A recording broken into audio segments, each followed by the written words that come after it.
안녕하세요. 야담 라이프에 오신 것을 환영합니다. 구독, 좋아요, 알림 설정하시고 야담 라이프의 새로운 이야기를 놓치지 마세요. 자, 그럼 야담 라이프의 이야기 속으로 함께 떠나볼까요? 영조 52년 1776년 늦가을 아침 안개가 창덕궁의 오래된 회랑을 감싸고 있었다. 붉게 물든 단풍잎들이 서늘한 가을바람에 흔들리며 돌계단 위로 떨어졌다. 이른 시각임에도 궁중은 이미 깨어나 있었다. 궁녀들의 발걸음 소리, 대청소를 알리는 종소리, 아침 문안을 준비하는 신하들의 말소리가 뒤섞여 울렸다. 김영호 내관은 인정전으로 향하는 긴 회랑을 걸으며 깊은 생각에 잠겼다. 오늘따라 유독 쓸쓸한 발걸음이었다. 어젯밤 꿈에서 본 고향 마을의 모습이 자꾸만 떠올랐다. 30살. 같은 또래들은 이미 처자식을 거느리고 살고 있을 나이였다. 아이고, 영호 공공. 깊은 상념에 빠져있던 영호의 귀에 익숙한 목소리가 들렸다. 뒤돌아보니 조석봉 대내관이 빠른 걸음으로 다가오고 있었다. 60이 넘은 나이에도 불구하고 그의 걸음은 여전히 젊은이 못지않게 빨랐다. 대내관 어른, 영호가 공손히 절을 올렸다. 그렇게 시무룩한 얼굴을 하고 어딜 가시나? 조석봉이 눈을 찡긋하며 물었다. 아, 오늘 새로 들어오는 내관 때문에 그러시나? 벌써 소문 들으셨소? 소문이라뇨? 이번에 들어오는 젊은 내관 말이오. 과거에 급제했다가 가문이 몰락해서 궁에 들어온다던데 아주 특별한 자질을 가졌다고 하더군. 영호는 미간을 찌푸렸다. 과거 급제자가 내관이 되다니 흔치 않은 일이었다. 보통은 어린 시절부터 내관이 되도록 정해진 이들이 대부분이었다. 어디 출신이라고 하던가요? 남원 박씨 가문이라고 하더군. 박수민이란 자인데. 조석봉은 의미심장한 미소를 지으며 말을 이었다. 아마도 자네와 잘 맞을 거요. 나이도 비슷하고. 그때였다. 멀리서 종이 울리며 아침 조회 시간을 알렸다. 조석봉은 서둘러 발걸음을 옮기며 말했다. 어서 난문으로 가보시오. 새 내관이 곧 도착할 거요. 자네가 지도를 맡게 되었으니.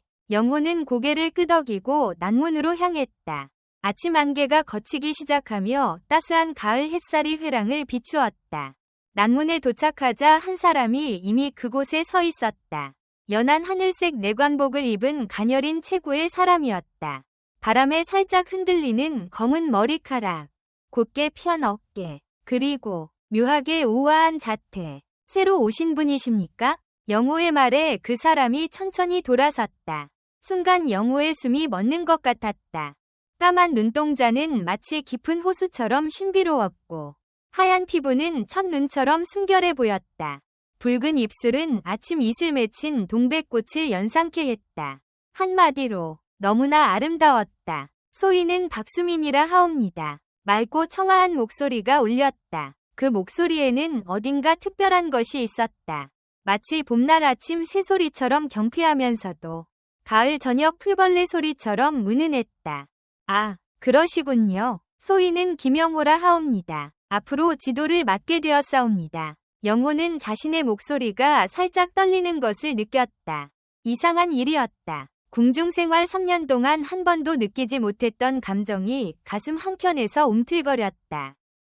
영광이옵니다. 영호 공공. 박수민은 우아하게 절을 올렸다. 그 모습은 마치 오랜 세월 궁중생활을 해온 사람처럼 자연스러웠다. 하지만 동시에 어딘가 어색한 구석이 있었다. 마치 무언가를 숨기고 있는 것처럼. 멀리서 다시 종소리가 울렸다. 아침 조회 시간이 다가오고 있었다. 함께 가시지요. 먼저 대내관 어른께 인사드려야 하옵니다. 두 사람은 나란히 걸었다. 가을바람이 회랑을 스쳐 지나갔다. 단풍잎이 두 사람의 발 아래 흩날렸다. 그때는 아무도 몰랐다. 이 평범해 보이는 아침이 조선 궁중 역사상 가장 기묘하고도 아름다운 사랑 이야기의 시작이 될 줄은. 아침 조회가 끝나고 영호는 박수민을 데리고 내관들의 일상을 설명하기 시작했다. 긴 회랑을 걸으며 그는 궁중의 각종 규칙과 예절을 하나하나 설명했다. 하지만 이상하게도 수민은 이미 대부분의 규칙을 알고 있는 듯했다. 아침에는 인정전 청소를 시작으로 영호가 말을 꺼내자 수민이 먼저 끼어들었다. 아침 청소. 이어서 대전 문안. 점심시간 전까지 각 정각 순시. 오후에는 궁중 물품 점검이 있지 않습니까? 영호는 놀란 눈으로 수민을 바라보았다. 어떻게 그리 자세히 알고 계시나이까? 수민은 순간 당황한 기색을 보였다. 아, 소인이 들어오기 전에 미리 공부를 많이 했사옵니다. 그때 멀리서 조석봉의 목소리가 들려왔다. 영호 공공, 잠시 이리 와보시오. 영호가 잠시 자리를 비운 사이 수민은 긴장된 표정으로 주위를 살폈다. 그리고 재빨리 소매 속에서 작은 거울을 꺼내 자신의 모습을 확인했다. 머리카락이 흐트러지진 않았는지, 분칠이 벗겨지진 않았는지, 뭘 그리 급하게 보고 계시나? 깜짝 놀란 수민이 거울을 떨어뜨렸다. 조석봉이 어느새 다가와 있었다. 노련한 대내관의 눈빛이 수민을 날카롭게 응시했다. 대내관 어른. 수민이 허둥지둥 거울을 주워 소매 속에 숨겼다. 남자가 거울을 그리 자주 보는 건 좋지 않소. 조석봉이 위미심장한 미소를 지었다. 더군다나 내관이. 수민의 얼굴이 창백해졌다. 하지만 그때 영호가 돌아왔다. 대내관 어른, 무슨 일로 부르셨나이까? 아, 그저 새 내관이 잘 적응하나 궁금해서. 조석봉은 여전히 수민을 흘깃거리며 말했다. 특히나 목욕 당번 같은 것들 잘 해낼 수 있을지 모르겠구려. 수민의 손이 살짝 떨렸다. 목욕 당번이라니. 그것은 내관들이 임금의 목욕을 보조하는 중요한 임무였다. 하지만 그것은 동시에 자신의 정체가 가장 쉽게 드러날 수 있는 순간이기도 했다. 아직은 기본적인 업무부터 배워야 할 것 같사옵니다. 영호가 말했다. 그래야겠지. 조석봉은 천천히 걸음을 옮기며 말했다. 하지만 조만간 그런 일도 맡아야 할 테니 잘 준비해 두시는 게 좋을 거요. 조석봉이 사라진 후 영호는 수민의 창백한 얼굴을 보았다. 괜찮으시오? 안색이 좋지 않소만. 네, 괜찮사옵니다. 수민이 희미하게 미소 지었다. 다만 아직 궁중 생활이 낯설어서. 영호는 수민의 어깨를 가볍게 두드렸다. 그 순간 수민의 몸이 살짝 굳어지는 것을 느꼈다. 그리고 영호는 자신의 손끝에 닿은 어깨가 생각보다 부드럽다는 것을 깨달았다. 앞으로 제가 잘 도와드리겠소. 걱정 마시오. 수민은 고개를 끄덕였지만 그의 눈빛은 여전히 불안해 보였다. 멀리서 점심을 알리는 종소리가 울렸다. 이제 점심시간이오. 함께 가시지요. 두 사람이 식사 장소로 향하는 동안 조석봉은 처마 밑에 서서 그들의 뒷모습을 지켜보고 있었다. 30년이 넘는 궁중 생활 동안 그는 수많은 비밀을 보아왔다. 그리고 이번에도 뭔가 큰 비밀이 숨겨져 있음을 직감했다. 재미있는 일이 벌어지겠구나. 조석봉은 혼잣말처럼 중얼거렸다. 아주 재미있는 일이. 열흘이 지났다. 궁중의 일상은 평화로워 보였지만 박수민의 마음은 날이 갈수록 복잡해져만 갔다. 특히 오늘은 그날이었다. 임금의 목욕 당번이 처음으로 돌아올 날이었다. 어쩌면 좋지. 새벽녘 자신의 처소에서 수민은 거울 앞에 앉아 한숨을 내쉬었다. 소매 속에 숨겨둔 편지 한 장이 자꾸만 신경 쓰였다. 아버지의 마지막 유언이 담긴 편지였다. 내 아버지는 억울하게 죽었다. 진실을 밝혀라. 그때 밖에서 발자국 소리가 들렸다. 수민은 재빨리 거울과 편지를 감추고 문을 열었다. 김영호였다. 이리 일찍 오셨군요. 수민이 말했다. 오늘이 첫 당번이시니 미리 준비를 도와드리려고 왔소. 영호의 목소리에는 따뜻함이 묻어났다. 걱정되시죠? 수민은 고개를 끄덕였다. 걱정이 되다마다. 하지만 그 이유는 영호가 생각하는 것과는 전혀 달랐다. 영호 공공. 수민이 조심스럽게 입을 열었다. 혹시 오늘 당번을 다른 날로 미룰 수는 없을까요? 갑자기 웬일이시오? 영호가 의아한 표정을 지었다. 몸이 불편하시오? 아니, 그게. 수민이 말을 더듬었다. 그때 멀리서 조석봉의 목소리가 들려왔다. 아니, 두 분이 이리 일찍부터. 수민은 순간 긴장했다. 최근 들어 조석봉의 시선이 너무나 날카로워졌다. 마치 자신의 모든 것을 꿰뚫어보는 것 같은 그 눈빛. 오늘 젊은 내관의 첫 당번이라 일찍 나왔습니다. 영호가 대답했다. 조석봉이 수민을 유심히 바라보았다. 첫 당번이라 궁에 들어온 지 열흘밖에 안 됐는데 벌써 그런 중요한 임무를 맡게 되다니. 소인이 잘 가르쳤사옵니다. 영호가 자신있게 말했다. 조석봉은 미소를 지었다. 하지만 그 미소는 어딘가 서늘했다. 그렇겠지. 하지만 목욕 당번은 특별한 자리요. 임금 폐하의 옥체를 직접 모시는 자리. 한치의 실수도 용납될 수 없는. 소인이 함께 하겠사옵니다. 영호가 끼어들었다. 수민 공공이 실수하지 않도록 곁에서 돕겠소. 수민의 얼굴이 창백해졌다. 영호가 곁에 있다는 것은 오히려 더 위험한 일이었다. 하지만 거절할 방법이 없었다. 그럼 조석봉이 천천히 말을 이었다. 오늘 오시 오후 11시 1시 에이슬 임금 폐하의 목욕 시간에 두 분이 함께 하시는 걸로 하지요. 두 사람이 떠난 후 조석봉은 혼잣말처럼 중얼거렸다. 오늘은 재미있는 일이 벌어질 것 같구나. 해가 저물고 달이 떴다. 궁중의 처마 끝에 달빛이 걸렸다. 수미는 마음을 다잡았다. 이제 돌이킬 수 없다. 아버지의 원수를 갚기 위해서라도 준비되셨소? 영호의 목소리에 수미는 깜짝 놀랐다. 어느새 시간이 그렇게 되었던가. 네, 수민이 떨리는 목소리로 대답했다. 두 사람은 천천히 임금의 침전으로 향했다. 달빛 아래로 두 그림자가 길게 늘어졌다. 그때였다. 아, 수민이 발을 헛디뎌 넘어지려 했다. 영호가 반사적으로 수민의 허리를 잡았다. 그 순간 영호의 눈이 커졌다. 손끝에 닿은 허리는 너무나도 가늘고 부드러웠다. 내관에, 아니, 남자의 몸이라고 하기엔. 수민은 재빨리 몸을 일으켰다. 하지만 이미 늦었다. 영호의 눈빛이 달라져 있었다. 수민 공공. 영호가 입을 열려 했다. 바로 그때 종소리가 울렸다. 옷이었다. 임금의 목욕 시간이 다가오고 있었다.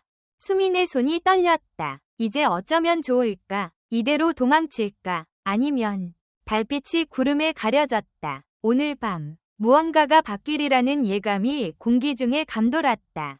오시의 종소리가 울리는 순간 예상치 못한 일이 벌어졌다. 급보입니다. 한 내관이 허겁지겁 달려왔다. 북쪽 담장 근처에서 수상한 자가 발견되었사옵니다. 영호와 수미는 놀란 눈으로 서로를 바라보았다. 임금의 목욕 시간에 수상한 자가 발견되었다는 것은 심각한 일이었다. 어서 가보아야 하겠소. 영호가 말했다. 수민 공공. 목욕 당번은 소인이 맡아뒀지요. 어느새 다가온 조석봉이 말했다. 두 분은 어서 북쪽으로 가보시오. 젊은 두 분이 수상한 자를 쫓는 게 나을 테니. 영호는 잠시 망설였다. 하지만 이미 시간이 없었다. 두 사람은 서둘러 북쪽 담장으로 향했다. 달빛이 구름 사이로 비쳤다. 대나무 숲을 지나는 동안 바람 소리만이 들렸다. 이상하지 않소? 영호가 걸음을 멈추며 말했다. 아무도 보이지 않는데. 수민도 주위를 살폈다. 분명 뭔가 이상했다. 마치 누군가 일부러 그들을 이곳으로 유인한 것 같은 느낌이 들었다. 그때였다. 아, 수민이 갑자기 발을 헛디뎠다. 이번에는 진짜로 넘어지고 말았다. 영호가 재빨리 수민을 붙잡았지만 둘 다 균형을 잃고 쓰러졌다. 달빛 아래 두 사람의 눈이 마주쳤다. 너무 가까운 거리였다. 영호는 자신의 품에 안긴 수민의 몸이 떨리는 것을 느낄 수 있었다. 그리고 분명히 느낄 수 있었다. 이것은 남자의 몸이 아니었다. 당신은. 영호의 목소리가 떨렸다. 수민의 눈에서 눈물이 흘렀다. 제발 비밀을 지켜주세요. 그 순간 멀리서 북소리가 울렸다. 야경꾼의 순찰 신호였다. 일어나요. 영호가 수민을 일으켜 세웠다. 이곳은 안전하지 않소. 두 사람은 서둘러 발걸음을 옮겼다. 하지만 영호의 마음은 이미 크게 흔들리고 있었다. 수민의 정체, 그리고 자신의 마음에 대한 혼란. 한편 임금의 침전에서는 조석봉이 음험한 미소를 지으며 서 있었다. 이제 곧 그가 중얼거렸다. 모든 것이 드러나겠지. 다음 날 아침 영호는 밤새 한숨도 자지 못했다.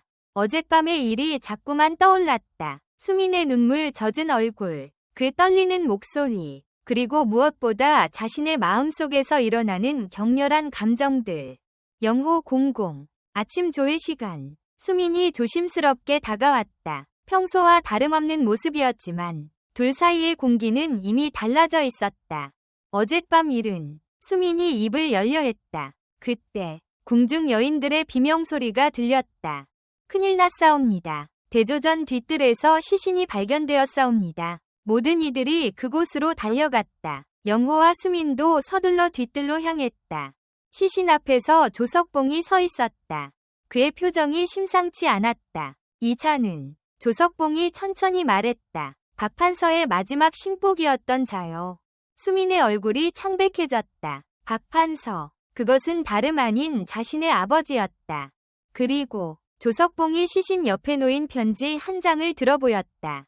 이것을 보시오. 그것은 어젯밤 수민의 처소에 있었던 바로 그 편지였다. 아버지의 유언이 담긴 달빛 아래의 진실이 마침내 햇빛 속으로 드러나려 하고 있었다. 이 편지는 영호가 조석봉이 들고 있는 편지를 바라보며 말했다. 수민의 손이 떨렸다. 그것은 분명 아버지의 마지막 편지였다. 하지만 어떻게 여기에 박판서의 마지막 편지라고 하더군요. 조석봉이 천천히 말을 이었다. 그의 죽음이 단순한 사고가 아니었다는 증거가. 잠시만요. 영호가 갑자기 끼어들었다. 이런 중요한 일은 먼저 임금폐하께 아뢰어야 하지 않겠습니까? 조석봉의 눈이 가늘어졌다. 그래, 그렇겠지. 하지만 그 전에, 그때, 멀리서 호위군들의 발자국 소리가 들렸다. 급한 일이라도 생긴 듯했다. 큰일입니다. 한 군사가 달려왔다. 서쪽 담장에서 또 다른 시신이. 순식간에 모든 이들의 시선이 그쪽으로 쏠렸다. 그 틈을 타 영호는 재빨리 수민의 손을 잡아 끌었다. 이쪽으로. 영호가 작은 소리로 말했다. 두 사람은 조용히 자리를 피했다. 침전 뒤편의 작은 정원. 그곳에서야 비로소 그들은 숨을 돌릴 수 있었다. 어떻게 그 편지가. 수민의 목소리가 떨렸다. 조석봉이 당신의 처소를 수색했던 게 분명해요. 영호가 말했다. 어젯밤 우리를 북쪽 담장으로 유인한 것도. 하지만 왜 당신 아버님의 죽음과 관련이 있을까요? 영호가 진지한 표정으로 말했다. 조석봉이 뭔가를 알고 있는 것 같소. 수민은 잠시 침묵했다. 그리고 마침내 입을 열었다. 제 아버님은 억울한 죽음을 당하셨어요. 수민의 눈에 눈물이 고였다. 그분은 임금폐하의 개혁 정책을 적극 지지하셨고, 그래서 보수파들의 표적이 되셨죠. 그래서 당신이 남장을 하고 궁에 들어온 거요?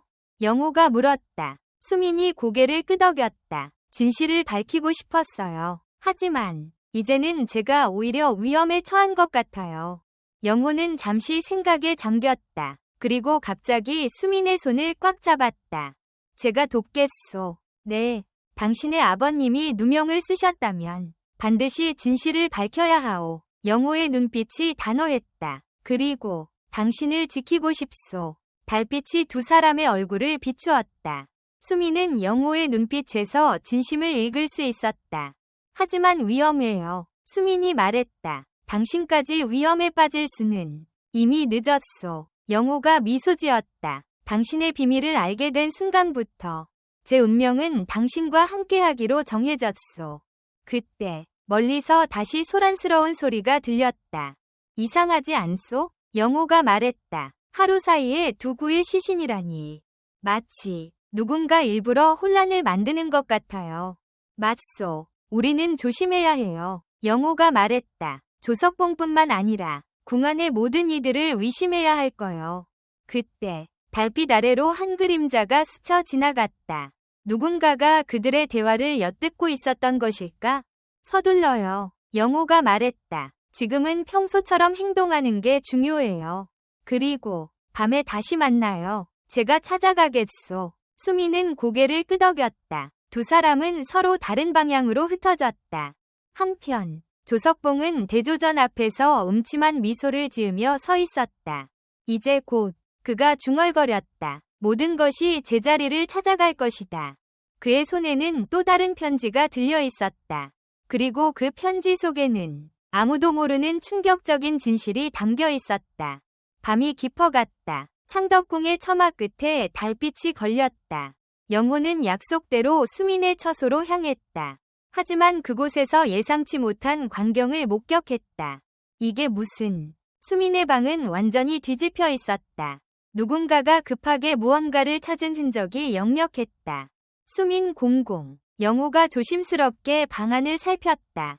하지만 수민은 보이지 않았다. 대신 바닥에 떨어진 작은 쪽지가 눈에 띄었다. 참고로 오시오. 조석봉. 영호의 심장이 빠르게 뛰기 시작했다. 이것은 함정일까? 아니면... 창고로 향하는 발걸음은 무거웠다. 달빛 아래로 그의 그림자가 길게 늘어졌다. 기다렸소. 영호 공공. 창고 문 앞에 조석봉이 서 있었다. 그의 손에는 그 신비로운 편지가 들려 있었다.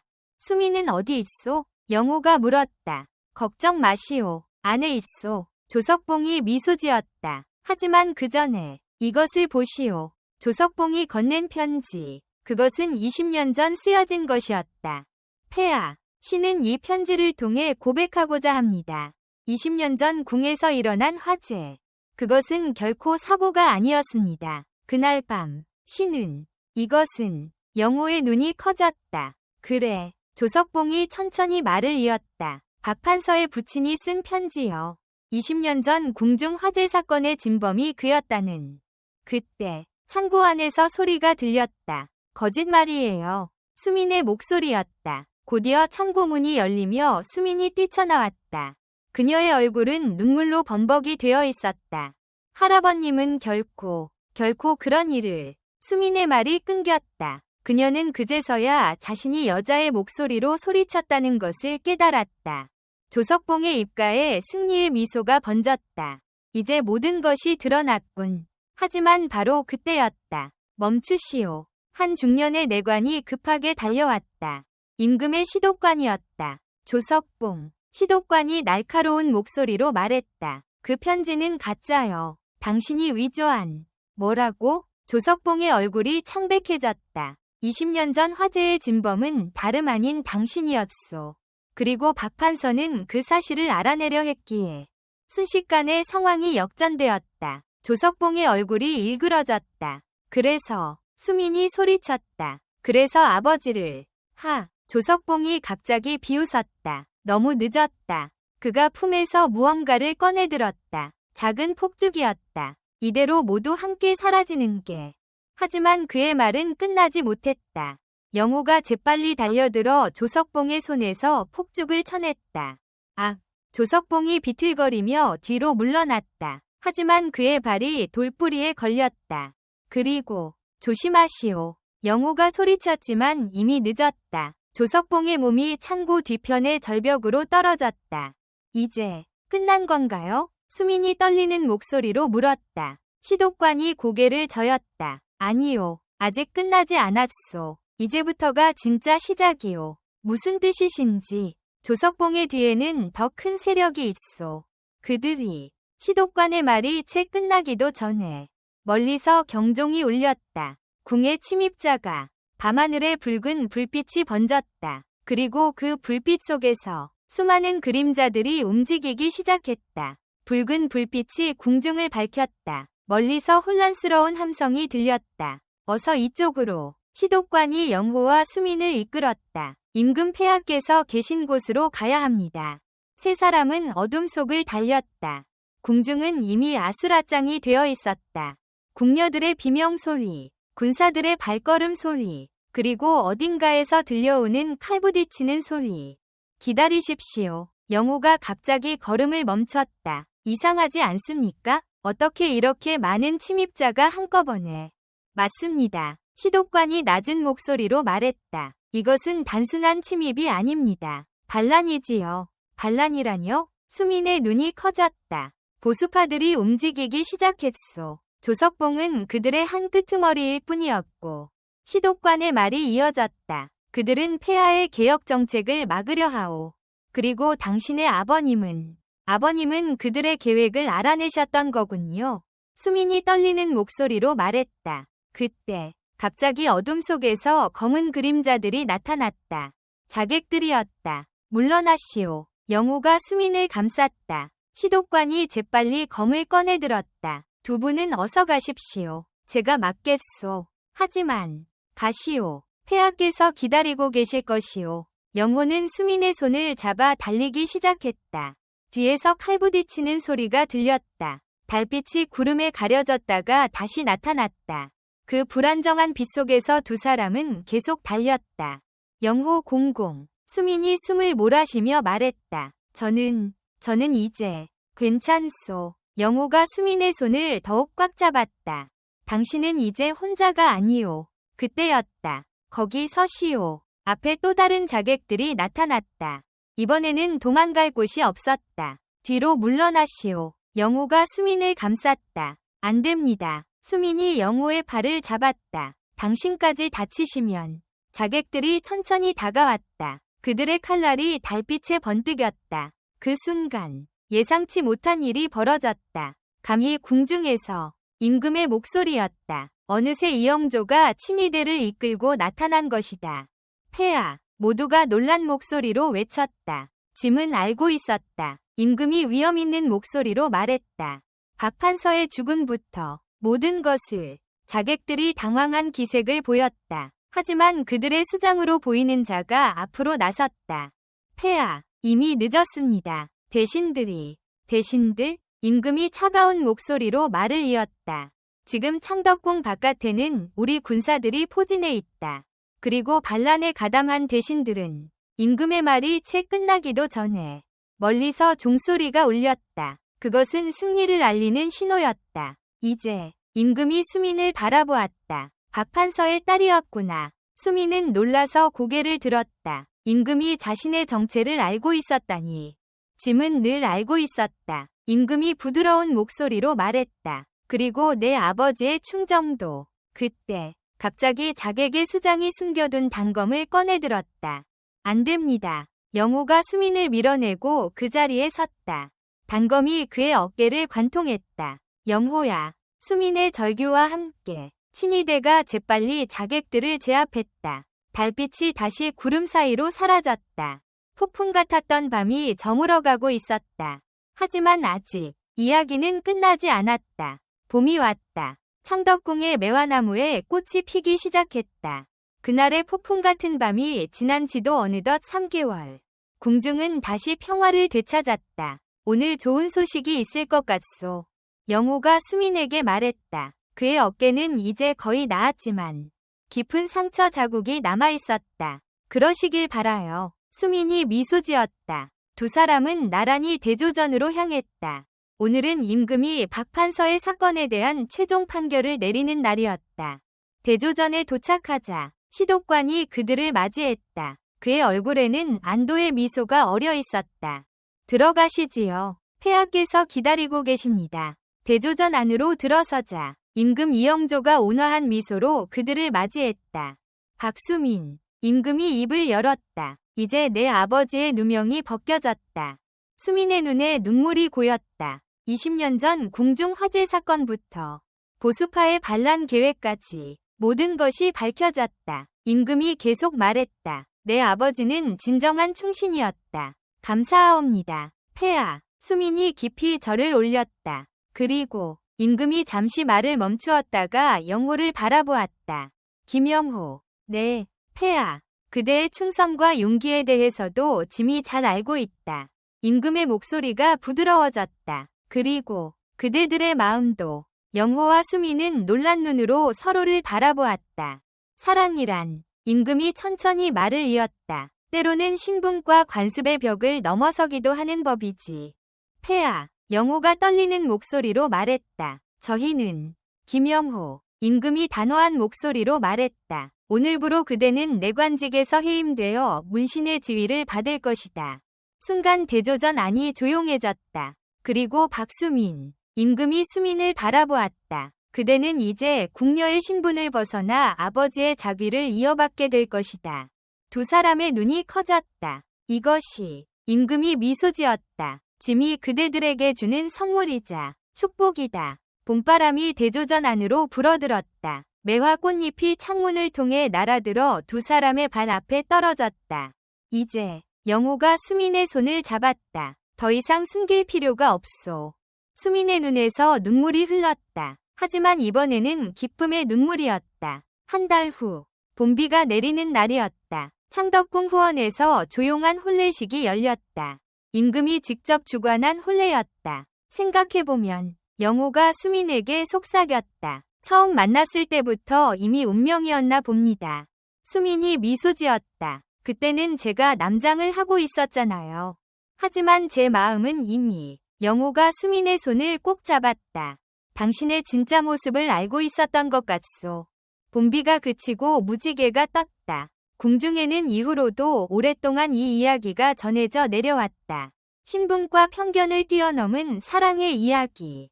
내관이 잘못 사랑에 빠진 남장 궁녀의 이야기. 그리고 그들의 사랑이 진정한 승리를 거둔 아름다운 이야기로